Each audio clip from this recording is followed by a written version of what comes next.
여러 가지 철학이나 또 이념이나 어떤 사고의 흐름을 보면은 17세기나 18세기는 보면은 이성주의, 계몽주의 시대 이후에는 합리주의, 이런 사고들이 대세를 이루었고, 이제 지금 우리가 살아가고 있는 이 시대는 보면은 탄리 이성주의. 그러니까 뭔가 이렇게 다양한 퓨전 스타일, 사고방식 자체도 어디 하나 고정된 것이 아니고 탄리 이성주의이면서 다원적인 사고가 트렌드인 시대를 살고 있다, 이렇게 분석해 볼 수가 있겠습니다. 마이클 셔머라는 사람이 있는데 이 사람이 책을 하나 펼쳤어요. 왜 사람들은 이상한 것을 믿는가? 책 제목이 이상한 제목입니다. 왜 사람들은 이상한 것을 믿는가? 근데 이 마이클 셔머라는 사람이 어떤 사람이냐면은 무신론자입니다. 그리고 회의론자입니다. 회의론자라는 뜻은 회의를 많이 하는 사람이 아니고, 그러니까 인생에 대해서 회의주의자라 이 말입니다. 근데 이런 이제 사고의 구조를 가진 사람들이 좋아하는 게, 그러니까 소크라테스가 한 말 좋아합니다. 무슨 말이냐? 내가 아는 것이라고 내가 아무것도 모른다는 것뿐이다. 이런 요상한 말을 했어요. 소크라테스는. 내가 아는 것이라고는 내가 아무것도 모른다는 것뿐이다. 그러니까 굉장히 어떻게 보면은 이 말이 참 겸손한 것처럼 들려오는데 겸손을 이야기하는 게 아닙니다.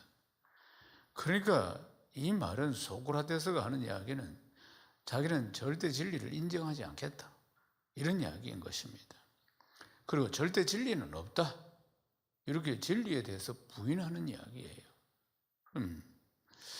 그러니까 이 책에 보면은 이러한 사고 구조를 가진 저자가 이런 책을 썼는데, 이제 등장하는 인물들을 보면은 60년대에 세계적인 마술사가 있었어요.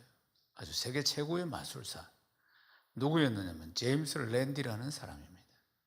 제임스 랜디라는 사람이 나오는데, 제임스 랜디 이 사람도 회의주의자입니다. 회의주의자. 근데 이 사람이 마술사인데 중간에 이제 양심선언을 합니다. 양심선언을 하면서 이제 마술은 전부 속임수다. 그러니까 마술할 때 보면 사람이 막 들어 올려져 가고 사람이 반토막이 나기도 하고 뭐 그런 마술들이 많이 있잖아요. 근데 사람들은 이제 이 사람이 굉장히 이제 마술을 이제 딱 보면은 초자연적인 능력을 행하는 사람처럼 보인다고요. 근데 그가 이제 실토를 한 겁니다. 제임스 랜디라는 이 회의주의자가 뭐라고 했느냐? 양심선언을 했어요. 이게 다 속임수라는 것을, 이 모든 것들이. 그래서 이 사람에게 별명이 하나 붙었는데, 별명이 뭐냐면은 정직한 거짓말쟁이. 요상한 별명이에요. 거짓말쟁이면 거짓말쟁이지, 정직한 거짓말쟁이. 한국에도 왔습니다. 그래서 한국에서 와서, 그러니까 사람은 초능력을 행할 수 없다 이 말이에요. 그래서 이 양반이 내기를 한 거예요. 100만 불 상금을 걸고 자기가 100만 불 내겠다 이 말이에요. 누구든지 자기가 보는 앞에서 초자연적인 능력을 행하면은 100만 불을 주겠다, 이것이었어요, 말하자면은.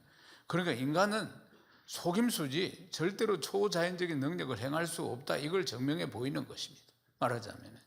그래서 공개적으로 초자연적인 능력, 그러니까 자기가 허락한, 확인할 수 있는 공간에서, 속임수를 하려면 막 공간이 좀 자기가 만들어야 되잖아요. 그렇지 않고 딱 허락된, 점검할 수 있는 공간에서 초자연적인 능력을 보이면은 전 세계적으로 누구든지 세계에 공개한 겁니다.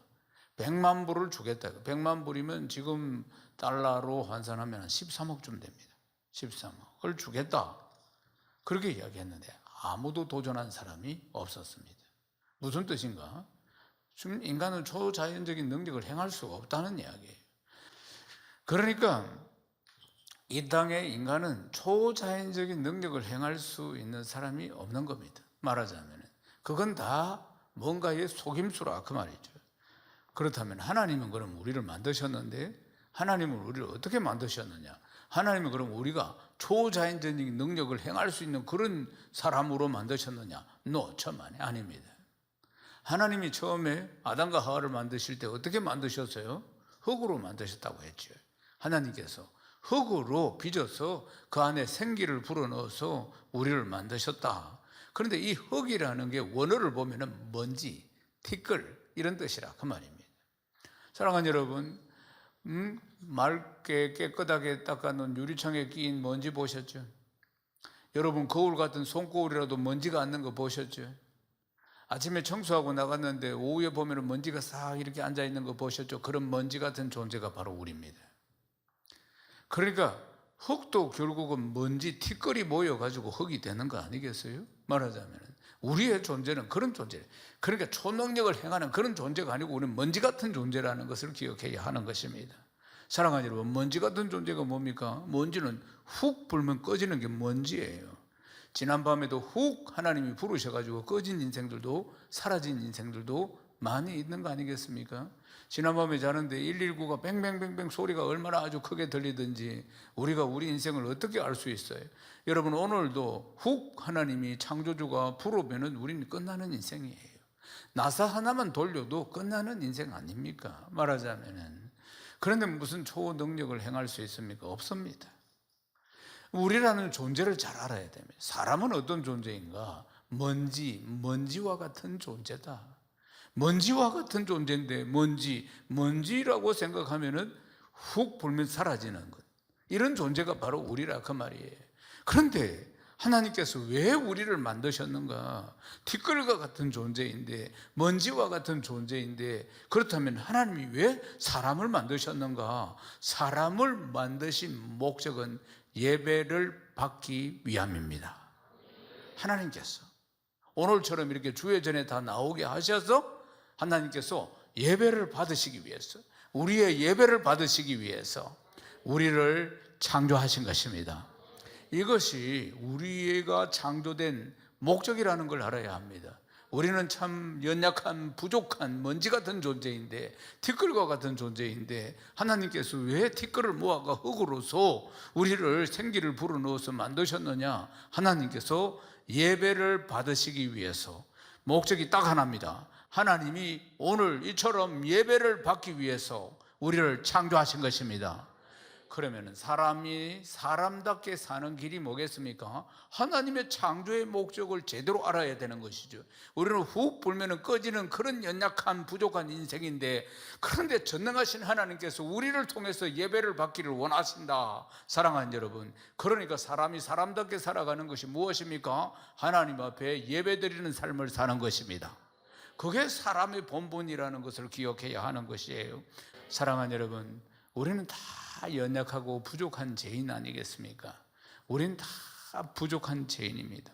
그런데 하나님께서 참 우리가 이렇게 연약하고 먼지 같고 부족한 죄인인데도 불구하고 하나님이 우리를 사랑하셔서 하나님 우리를 창조하셔서 만드셔서 하나님께서 예배를 받으시기를 원하신다는 사실입니다. 할렐루야. 로마서 3장 10절에서 12절 말씀도 읽어보겠습니다. 기록된 바와 이는 없나니 하나도 없으며 깨닫는 자도 없고 하나님을 찾는 자도 없고 다 치우쳐 함께 무익하게 되고 선을 행하는 자는 없나니 하나도 없도다. 아멘. 그러니까 인간이 다 의인은 없나니 하나도 없다. 깨닫는 자도 없다. 다 참 인간은 다 연약한 죄인이다. 하나님이 그렇게 말씀하시죠. 그런 상태에 있는 이 죄인들인 먼지 같은 우리 존재인데도 불구하고 하나님께서 예수 그리스도를 보내주셔서 우리 죄를 다 씻어주시고 깨끗게 하여 주시고 그리고 또 이렇게 다시 거듭나게 하셔서 하나님의 자녀로 삼으셔서 이 예배의 자리로 오게 하신 것이 복 중에 복인 줄로 믿습니다. 우리는 분명히 알아야 됩니다. 사랑하는 여러분, 우리가 평생 이 사실을 알아야지 예배를 어떻게 드리고 예배가 무엇이고 어떻게 해야지 은혜를 받는지 알 수가 있습니다. 첫 번째, 내라는 존재를 깨달아야 하는 것입니다.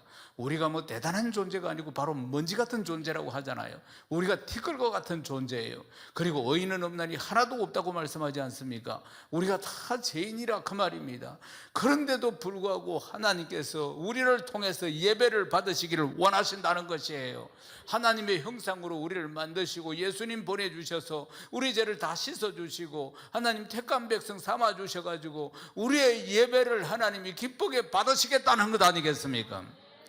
이 사실을 우리가 알아야 합니다. 내라는 존재를 첫 번째 깨달아야 되고, 내가 어떤 존재, 어떤 모습의 사람인지 깨닫고, 이런 사람인데도 불구하고, 먼지 같은 존재인데도 불구하고 하나님이 나를 부르셔가지고 하나님이 내가 드리는 예배를 통해서 기뻐하신다는 것 자체, 이것이 얼마나 감사이며 이것이 얼마나 감격이며 이것을 은혜라고 하는 것입니다. 예배가 무엇인지, 내가 어떤 사람인지 이걸 제대로 안다면은 예배를 소홀히 여길 수가 없습니다. 정말 이 예배를 통해서 내같이 못난 사람이, 부족한 존재인데도 하나님이 내 예배를 받으시기를 기뻐하신다는 사실을 안다면은 우리는 정성을 다해서 영과 진리로 하나님 앞에 예배드리게 될 것이고, 그리고 또한 감격과 감사와 은혜 속에 예배 드릴 때마다 들어가게 될 줄로 믿습니다. 아멘이십니까? 사랑하는 여러분, 이스라엘 백성들이 430년 종살이를 하다가 이제 그들의 부르짖는 기도를 하나님이 들으시고 긍휼히 여겨서 이제 가나안 땅으로 가기 위해서 광야길로 들어섰습니다. 광야, 자결하는 태양, 그리고 바닥은 사막입니다. 여기서 이들이 40년을 살았다 이 말입니다. 그들이 옮겨가면서 가나안 땅을 향해서 서서히 옮겨가면서 40년 동안 이 땅에서 살았는데, 그러니까 인구수가 얼마나 되느냐, 20세 이상의 남자 수를 세어보니까 60만 명 이상이었습니다.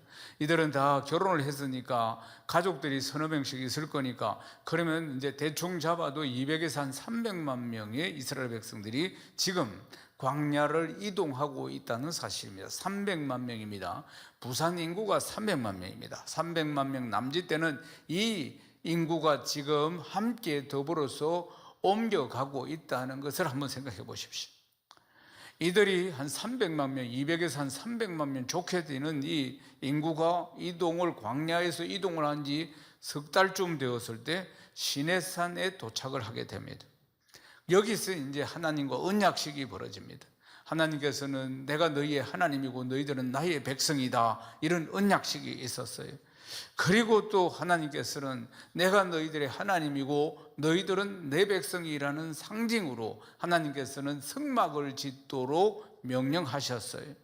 그래서 이 300명이 움직이는 이 중앙에다가 하나님의 임재의 상징인 성막을 만들도록 지시를 했습니다. 출애굽기 25장 8절에서 9절을 읽겠습니다.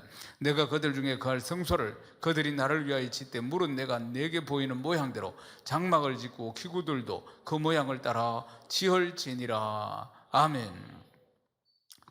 그러니까 성막을 지어라. 내가 그들 중에 거할 성소를 그들이 나를 위하여 짓되 물은 내가 내게 보이는 모양대로 장막을 짓고 기구들도 그 모양을 따라 지을지니. 하나님께서 모세에게 보여주셨어요. 성막은 이렇게 지어야 한다. 하늘의 성막을 보여주시면서 이렇게 짓도록 하셨다는 것입니다. 그러니까 성막은 하나님께서는 하늘 보좌에 계시는데 온 우주에 충만하신 하나님이신데 성막을 지어서 하나님께서 그곳에 임재하시겠다는 것입니다. 그러니까 그곳에서 이스라엘 백성들을 만나 주시겠다는 것이에요. 그곳에 가면은, 성막에 가면은 하나님을 만날 수가 있고 하나님의 그 초자연적인 능력을 다 체험할 수가 있다는 것입니다. 왜 성막을 짓게 하셨는가? 그들의 정체성 때문에 그렇습니다. 그들은 눈만 뜨면 성막을 볼 수 있고 성막에는 하나님의 임재가 있는 것입니다. 원래 하나님 보좌에 있고 온 우주에 충만하신데, 그런데 이 백성들이 내 백성이라는 것을 확실하게 알게 하시고자 하나님께서 그곳에 임재하셨다는 사실입니다. 그런데 왜 하나님께서 이 광야길에 성막을 짓도록 하셔서 그곳에 임재하셨을까? 그것은 하나님이 내 백성과 함께 하신다는 것을 알리기 위함인 것입니다. 이것은 하나님이 내 백성을 나는 너무나 사랑한다, 이것을 표현하는 방법이 바로 이것이었다는 것입니다. 성막 안에는 여러 가지 조형물이 있는데 조형물이 중요한 것이 아니고 하나님이 함께 하시는 하나님의 임재, 이것이 가장 중요한 것입니다. 아멘이십니까? 사랑하는 여러분, 이것이 가장 크고 놀라운 하나님의 복음인 것입니다.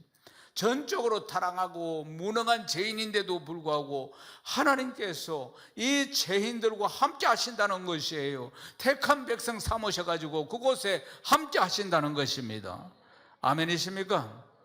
지금 이제 광야에는 어떤 일들이 일어납니까? 성막을 짓고 그곳에 하나님이, 정말 전능하신 하나님이 그곳에 임재하심으로 말미암아 초자연적인 능력이 막 그곳에서 나타나기 시작하는 것입니다.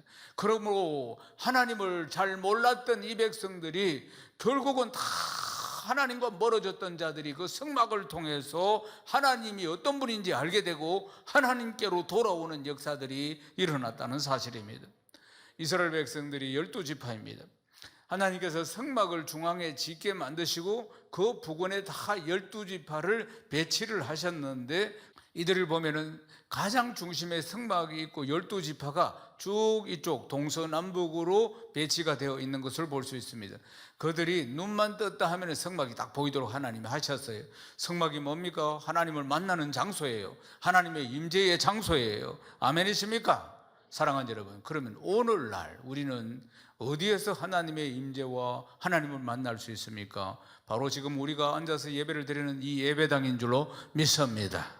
사랑하는 여러분, 이 예배당도 마찬가지입니다. 이 예배당도 오늘에 이렇게 예배가 있기 전까지는 누가 관리를 하는 겁니다. 청소도 하고 부서진 곳은 다시 보수하고, 그리고 음향, 영상, 조명을 다 맡아서 관리해 주고, 그러므로 이 관계된 분들이, 맡은 분들이 그렇게 수고하고 예수므로, 그러니까 이스라엘 백성들 레위지파가 성전을 돌봤듯이, 성막을 돌봤듯이 우리도 역시 성도들이 와서 청소를 하고 또 전문가들이 관리를 하고, 그렇게 해서 오늘 이 예배를 잘 드릴 수 있도록 여건을 만든다는 사실 아니겠습니까? 사랑하는 여러분, 예배당 누구나 와서 하나님 말씀을 듣고, 그러므로 말미암아 하나님을 알고 하나님과 교제하고 하나님께 영광을 돌리고, 할렐루야, 하나님이 구별하신 장소가 바로 이 예배당이라는 사실입니다.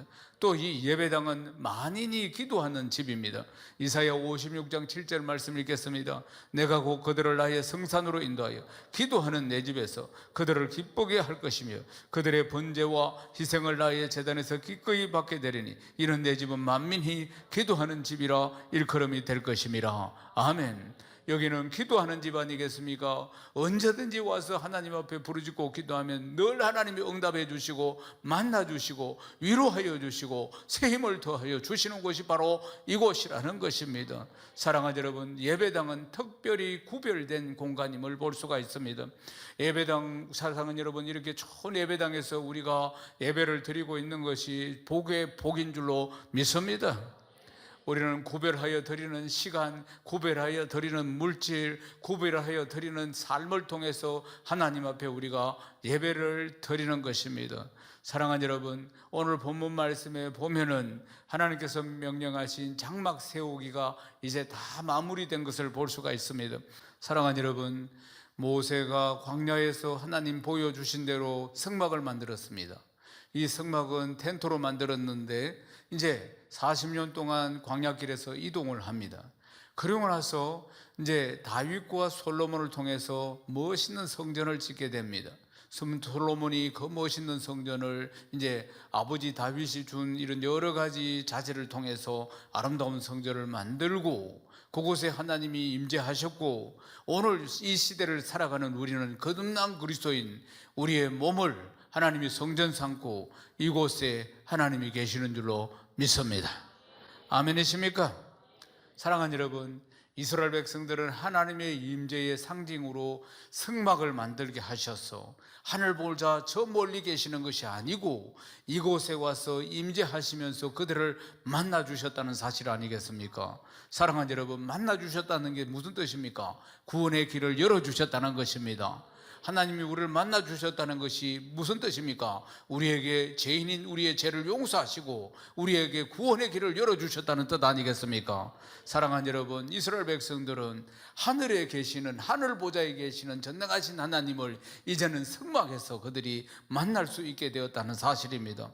직접 하나님의 임재 속에 살아가고 하나님을 만날 수가 있고, 그리고 하나님의 음성을 들을 수가 있고, 그래서 그들은 성막을 볼 때마다 내가 다 하나님의 백성이야, 이런 정체성이 분명해질 수가 있었다는 사실입니다. 사랑하는 여러분, 성막을 통해서 하나님의 자녀가 됐다는 사실을 확신할 수 있었고, 항상 하나님의 임재가 성막에 있었고, 그들은 눈만 뜨면 그것을 보면서 확인할 수가 있었다는 것입니다.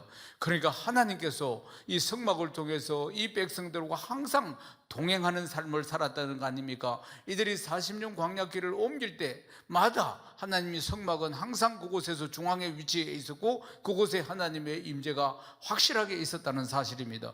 그들은 여러 가지 광야길 속에서도 이 성막을 바라볼 때마다 하나님의 임재 속에서 그들이 평강과 의와 만족과 행복을 누리는 특권을 가지고 있었다는 사실 아니겠습니까? 하나님이 함께 하신다는 것이죠. 하나님과 동행하고 있다는 사실 아니겠습니까?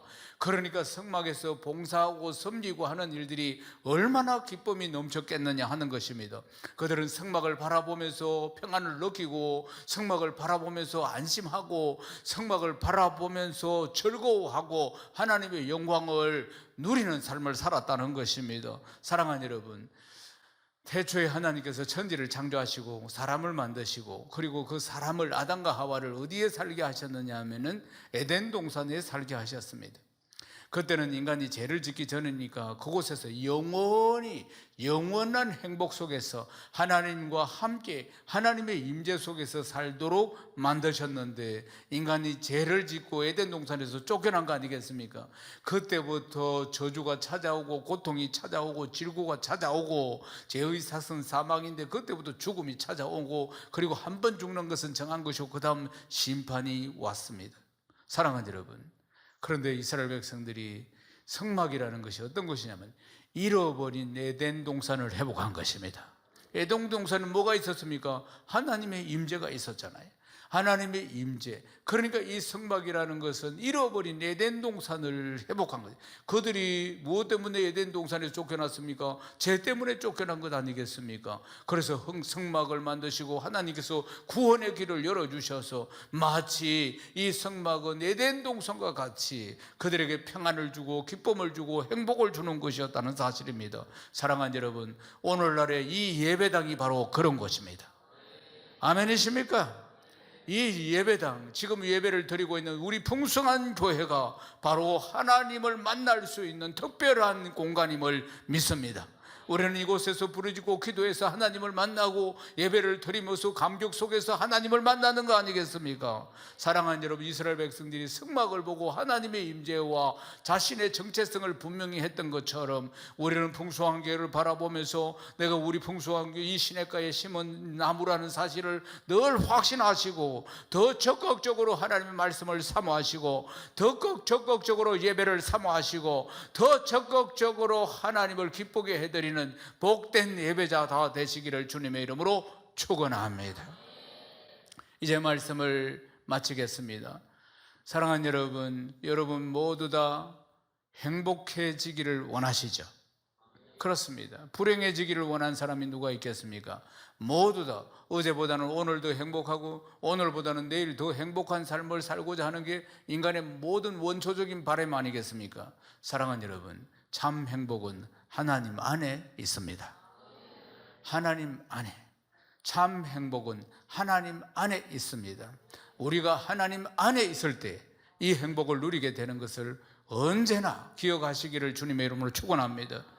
광야에서 하나님의 임재의 상징이 무엇이었습니까? 성막 아닙니까? 성막에 하나님 임재하시고 그들과 항상 함께 하셨다는 사실입니다. 이것을 동행이라고 하는 것이죠. 사랑하는 여러분, 하나님께서 우리 풍성한 교회를 세우셨습니다. 이곳에 하나님의 임재가 충만합니다. 만인이 기도하는 집 아니겠습니까? 만인이 하나님 앞에 예배드리고 하나님을 만나는 곳이 바로 이 예배당 아니겠습니까? 사랑하는 여러분, 하나님께서 세우신 우리 풍성한 교회에서 이전보다 더 행복하고 하나님의 영광을 더욱 더 즐거워하고 기뻐하는 복되고 행복한 성도다 되시기를 주님의 이름으로 축원합니다.